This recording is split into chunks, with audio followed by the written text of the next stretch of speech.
Employment data surprised to the upside this morning on Friday. What does this mean for the markets and the economy, and what is the Fed's reaction going forward? We're here to discuss macro with Robert Brusca. He is the chief economist at Fact and Opinion Economics. Welcome, Robert, to the show. Thank you. Good to be here. Fact and Opinion Economics. Well, we're going to be talking about your opinions, but first, your facts. So the fact is the jobs numbers rose by 467,000 jobs today. The report came in last month. Jobs readings really surprised to the upside. People were expecting 100 to 150K. What happened? Why the huge disparity between expectation and reality here? Well, I think there are a couple of relevant things to consider. One is that we get this report from ADP ahead of the employment report every month. And the ADP report tends to track the employment report pretty well. But this month, the ADP had showed a tremendous decline in jobs. Now, we know there's a difference between ADP and BLS methodologies. So different people did different things with their estimates. Some people were looking for big declines, as much as 200,000. Other people were looking for an increase as large as 250,000, despite the ADP report. So that's one factor. The other factor is that this is the first release of data as the BLS does its benchmark revisions for the year. And so I think the thing that the markets are reacting to as much as anything is, one, the surprise, the fact that the number was larger than the ADP report tipped off, and two, the fact that there were revisions in this report that made the previous 2 months in particular, a lot stronger. So when we look at where we are today, the job market just looks a lot stronger. Now, some people say this is a very strong job report, but if we look at the revised data, in the last 12 months, there are only 3 months where the monthly job gains were weaker than this month. That is, this month has 8 previous months that were stronger. So when you call this strong, I don't know, would you say that having only 3 weaker out of the last 12 makes this a strong report? Generally, if you're on the bottom 4 out of 12, that's not good. Okay, so you're saying a lot of this. The perspective here is that there's a lot of moving parts here, and I think the report is more solid than it is strong. Interesting. A lot of this had to do with the revision. Okay. So yes. Revised backwards, the previous months didn't look that weak by comparison. Well, how do you think the markets are digesting this news? S&P 500, for example, the stock markets, it's up a little bit by about 40 basis points. Last I checked the charts. It's not a huge move upwards, obviously not a huge move downwards.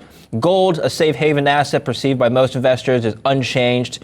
What do you think? What's going on in investors' minds right now? Well, a couple of things. The pre-market expectation was that stocks would be much lower this morning, and so they're doing a lot better than that. So that's one part of the reaction. There's also a reaction in the bond market to this, and of course there are a lot of economists coming out of the woodwork and running around like Chicken Little, saying the sky's falling, and looking for the Fed to make even more rate increases this year. And I really think it's time to stop, get some perspective, and to think about what it means for the Fed to have 5, or like some people are saying, 6 or more rate hikes this year. I really don't think that's going to happen. I really think you need to get a grip on this rather than have this knee-jerk reaction to this one report that probably isn't as strong as people think it is. Yeah, that's a great point. The notion that good news in today's environment sometimes is bad news. A strong jobs report could indicate more rate hikes than is expected. We're not seeing that, so I think what you're saying is the markets are more even-keeled and level-headed than most people might expect. So let's talk about rate hikes now. 5 to 6 is too aggressive. What's your expectation? Well, these SEPs, the dots that we get from the Fed that give us this forward guidance on what they're planning, the last series that we saw had about 3 of them. I'm thinking more in terms of maybe 4 rate hikes. I think the Fed will continue to be measured. Let's remember, when we look at this job report from today, the headline for jobs is very strong, but the work week actually contracted. So this really, in terms of economic activity, this is not really such a strong job report. It doesn't, to me, change the picture much at all.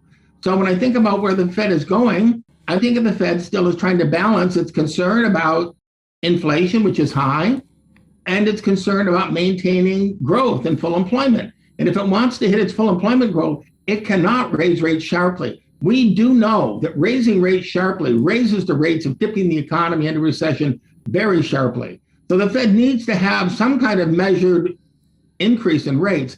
The question is, how big can the steps be? How many can it take in order to stay in the safe zone as far as growth is concerned, and yet raise rates enough to grab the attention of inflation and keep it in control?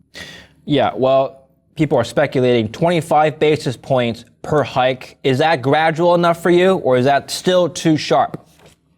Oh, no, 25 basis points, that's the smallest step as the Fed takes. Right. But starting a rate hike sequence with a 50 basis point hike would be pretty aggressive for these days. I mean, I've been doing this for a long time. Okay, I've been on Wall Street since 1977. And I remember when the Feds raised rates by 1 percentage point and done it several times, in one meeting. So they have done things like this. But of course, they've done things like this when inflation was extremely high and running away. Yeah. And while inflation is high right now, a 7% CPI is high.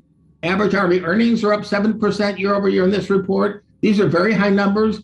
We also know there's some temporary factors here. We know there's going to be some temporary backing off. We don't know how much that will be. And so that's why I think you want to be careful about looking at these numbers and thinking you know what the Fed has to do. I don't think anybody knows what the Fed has to do, except that most economists think that the Fed's behind the curve and they've waited too long to do it. Okay, so you've been on Wall Street since 77. So you remember in the early 80s, then Volcker raised the Fed funds rate to double digits.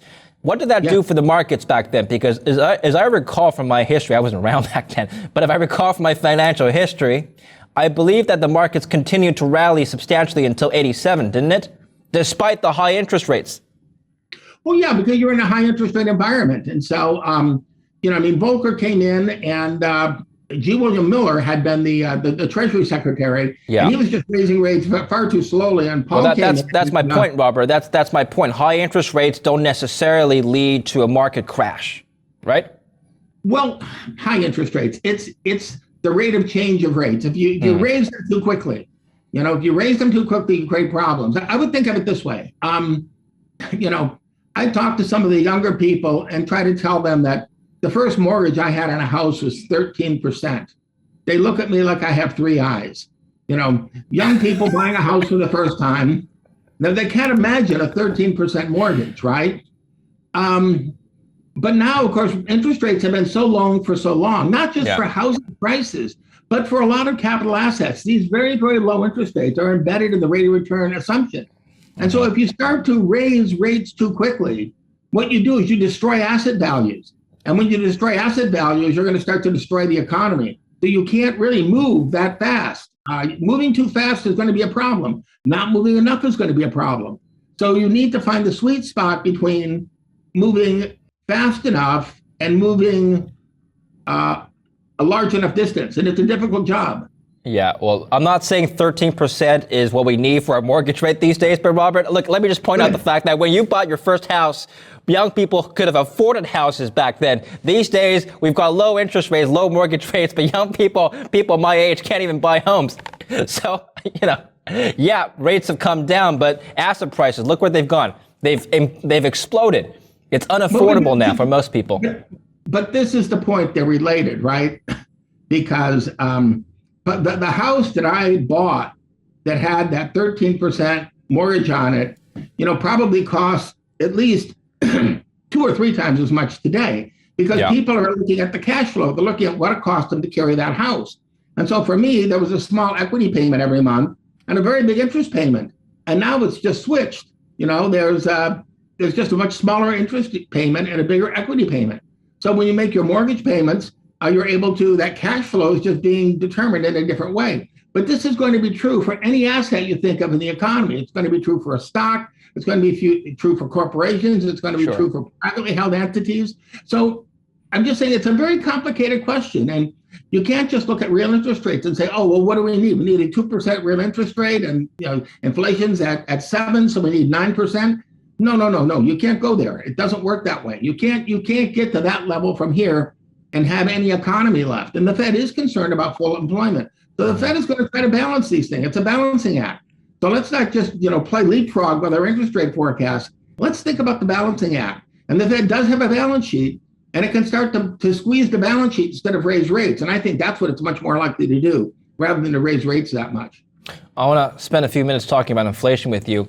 Inflation obviously is a concern, as you may be aware. 7% headline CPI, highest in 40 years, Robert, highest since you started working on Wall Street. Now, people are wondering, first of all, where it's headed, but more importantly, where it's come from. If you take a look at the CPI, yes, it's high, but we're just talking about real estate, for example. We're talking about stocks. People forget that asset price inflation is also important. So if you were a long-term investor, you bought in early a house or stocks or whatever the case may be, you've actually been beating inflation, have you not? Yes, you have been. Right. So that's kind of the point. So inflation is a concern, but is it a concern for investors? Because if you just park your money in anything except cash, would you be beating inflation right now? Well, that's a very complicated question, because the question isn't just what's happening, but what's going to happen. And because the Fed is going to raise rates and get control of this, you really need to be concerned of what's going to happen to the markets and how they're going to react, because price earnings ratios are stretched. If you look at a chart, price earnings ratios tend to be high when interest rates are low. So if the Fed starts to move up interest rates, then the multiples are going to contract. And the way that happens is the stock price falls. So asset prices are definitely at risk to what the Fed does here. And bringing the inflation rate down is a difficult job, but it's important. And when you ask where inflation came from, I think there are a lot of things we can mention. I mean, monetary policy has been very easy for a long time. There are clearly supply chain problems that have come up. And, I have a chart that I call Joe Biden's favorite chart, okay? Okay.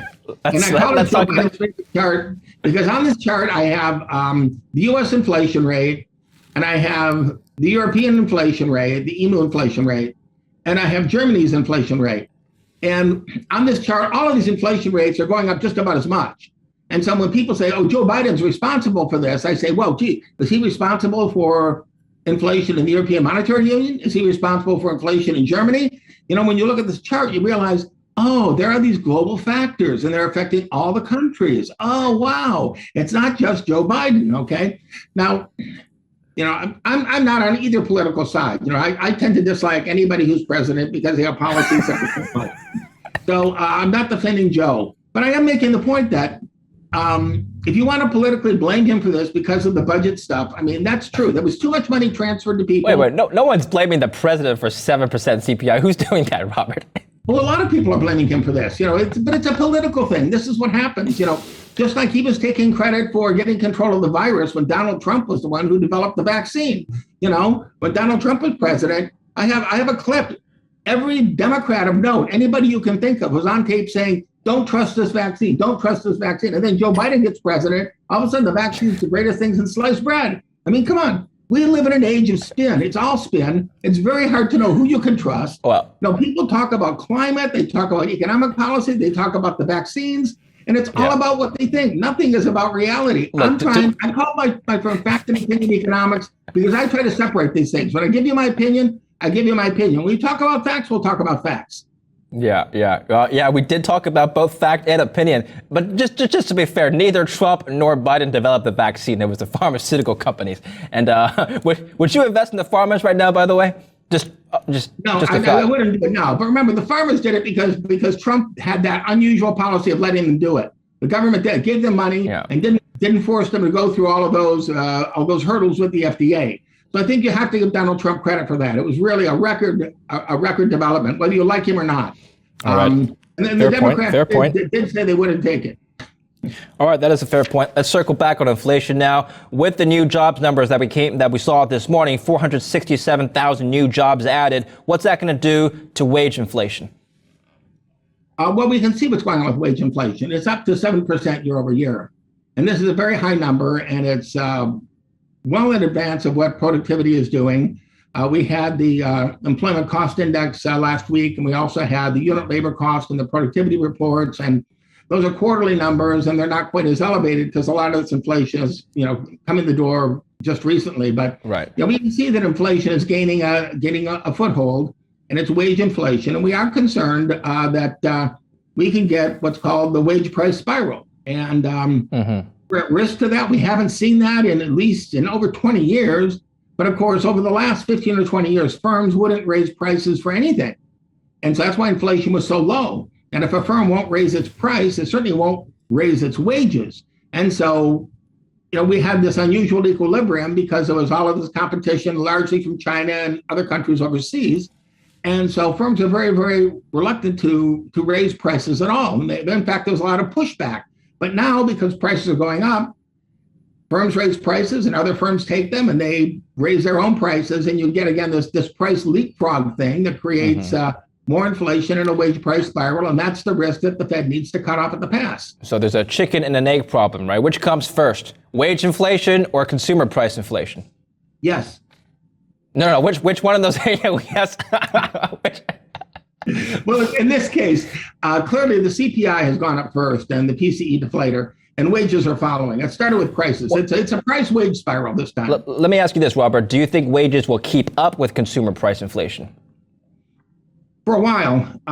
Right now, the CPI is 7% in December, and average hourly earnings are 7% in January. So they're running pretty much neck and neck with and wages basically 1 month behind. All right, let's put all this together now, Robert. We'll talk about your outlook on the economy and then stocks, and we'll finish up there. So the economy first, do you think we're headed for a recession? I don't, because I don't think the Fed is going to do some of the wild things that economists are forecasting it to do. I think it's going to be more measured. I think people will be critical of it. I think that the Fed will be willing to live with a little bit more and maybe an uncomfortable amount of inflation in the short run in order to try not to tip the economy into recession, because they can only do so much. So I think that's the risk right now, and that puts markets at risk because we will have more inflation. But as long as they think the Fed's doing the thing in the long run, the right thing in the long run, I don't think it hurts markets in a devastating way. But there will be, to look at the movie title, there will be blood. Okay. All right. There will be blood. Yeah, let's not stick around for that. How do you hedge against that blood? You're walking down the street, there's a bunch of blood everywhere. What do you invest to hedge against that scenario? Bandages, but not medical stocks. I think that what you have to do, is you have to balance your portfolio. You're going to want to be in some fixed income products. You're going to want to be somewhat wary of the high flying techs because they have the stretched PEs. And you probably want to rotate into value stocks around this time. Let's talk about stocks now. We've got growth stocks having outcompeted or outperformed value stocks for about 10 years now. Is this the time for a rotation? Yeah, this is the time for rotation. All right. I don't think they can keep stretching this. And part of the problem right now is that, back when I started doing this, we would talk about a balanced portfolio. You'd be in stocks, you would be in bonds, but basically, there's not really a stock bond choice right now. It's really a stock cash choice, because even if you buy a bond, you're making the interest rate of cash, right? So There's no stock bond choice. If you get interest rates up enough that you get a rate of return on bonds that makes sense, then you have a choice. Then you have a place to go. But right now, the only place you can hide is where you can hide in a high beta stock or in a low beta stock, basically. That's right. That's your choice. And you can go into gold, or you can go into something called Bitcoin, which I don't like at all. Or maybe if you really think inflation is entrenched, you could get in some commodity-related stocks. Those are kind of the choices. Yeah, I mean, just on the growth of value, Facebook this week earnings, terrible earnings, down 25% after the release. So, I mean, other tech stocks have held up pretty well, but we're seeing some tech stocks like Facebook, it's now called Meta, get really hammered here. Just on Bitcoin, all right, you don't like Bitcoin. There are things in the crypto space where you can park your cash in crypto. They generate a yield. You can get like 20% APY in some cases. Stable coins, they're tied to, let's say you've got a coin tied to the US dollar, but they generate a yield. It's like a high interest savings account tied to the US dollar, for example, and they pay you 15, 20% APY in some cases. Is that a product that might entice you? I don't like the sound of that, because I don't know how you get invested in dollars and give somebody a 15% interest rate unless you're taking all kinds of risk. I mean, the problem with these cryptocurrencies is that they're not really independent currencies. They are a thing that calls itself a currency that's based in another base currency. It's basically either a dollar currency or some other currency. And so you can only get the rate of return of that currency. And if they're going to give you a bigger interest rate, it's because they're investing in some product that is leveraged or risky or something like that. If you think because you're buying a cryptocurrency that you're going to get a, say, 15% interest rate, I got swampland in Florida you're going to love. So cryptocurrencies are just crocodiles hiding in the swamp. That's what they are? That's what they are.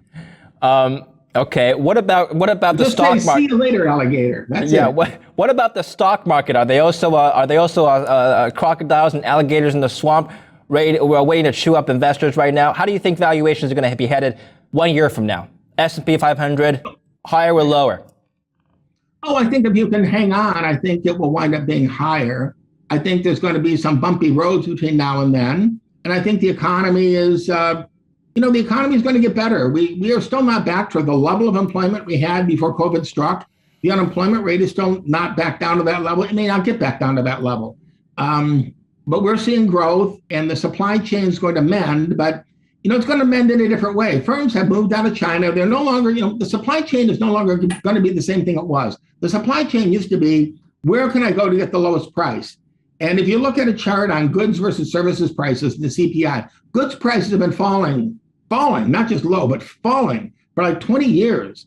And now what's happening is that firms are deciding, well, they're not going for the longest price, for the lowest price. They're going for the securest place they can be. And this is moving into higher cost centers, but centers where the costs are higher, but where the geopolitical risks are less. And I had said this when Donald Trump became president, and he did the Buy America plan. I said, well, one way to bring things home is to make things geopolitically more risky. You make things geopolitically more risky, and people don't want to be over there anymore. And that's exactly what's happened, although basically the Chinese have done it to themselves. Yeah, right. Okay. So finally, let's wrap up. Geopolitical risk around the world. Is that a concern for you? Yeah, well, we just talked about some of the things that it's doing. But obviously, what's going on with Russia and Ukraine right now is very, very frightening. What's going on between China and Taiwan is frightening, because China's grab of the South China Sea, which no one in the world approves of, except the small countries that China has either bribed or threatened, really supports that. So, you've got China grabbing the South China Sea. You've got Russia grabbing first Crimea and now saber rattling around the borders at Ukraine. You've got bad things going on in Belarus. You have the usual kind of turmoil in the Middle East. It's a garden party out there. All right. Well, Robert, I appreciate your opinions. We got your facts, also your opinions. So thank you very much, Chief Economist of Fact and Opinions Economics, Robert Brusca. Welcome to Kitco. I look forward to speaking with you again. Thank you. Nice talking to you. Thank you. And thank you for watching Kitco News. I'm David Lin.